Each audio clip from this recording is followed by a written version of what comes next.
தினம்தோறும் விளக்கேற்ற நல்ல எண்ணெய் இதயம் நல்லெண்ணெய். மக்களவை மற்றும் மாநில சட்டமன்ற தொகுதிகளின் எண்ணிக்கையை மக்கள் தொகை அடிப்படையில் மறுசீரமைப்பு செய்து அதில் பெண்களுக்கான ஒதுக்கப்பட வேண்டிய தொகுதிகளை முடிவு செய்வது தொடர்பாக தொகுதி மறுவரை ஆணையம் அமைக்க நாடாளுமன்றத்தில் மசோதா தாக்கல் செய்யப்பட உள்ளது. அதன் வரைவு மசோதா இப்போது வெளியாகி உள்ளது.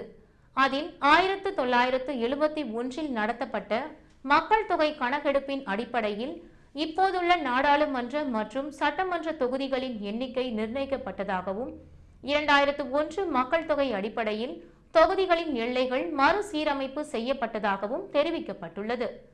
அதன் பிறகு மக்கள் தொகை அதிகரிப்பு, மக்களின் குடிபெயர்வுகள் மற்றும் கிராமங்களில் இருந்து நகர் பகுதிகளுக்கு மக்கள் இடம் மாறியது போன்றவை பெருமளவு நடந்திருப்பதாகவும் அதன் அடிப்படையில் தொகுதிகளை மாற்றி அமைக்க வேண்டியுள்ளதாகவும் தெரிவிக்கப்பட்டுள்ளது.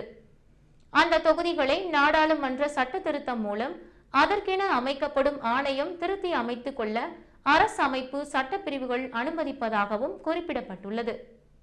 அது தவிர குறிப்பிட்ட சட்டப்பிரிவுகள் தொகுதிகளின் எண்ணிக்கையில் கிட்டத்தட்ட 1/3 பெண்களுக்கு ஒதுக்கீடு செய்ய வழிவகுக்கிறது.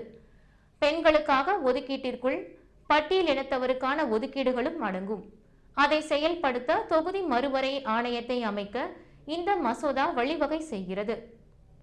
இந்த தொகுதி மறுவரை ஆணையத்தின் இறுதி உத்தரவு பிறப்பிக்கப்பட்ட பிறகே அதன் அடிப்படையிலேயே அனைத்து நாடாளுமன்ற தேர்தல்கள், சட்டமன்ற தேர்தல்கள் மற்றும் இடைத்தேர்தல்கள் நடத்தப்படும்.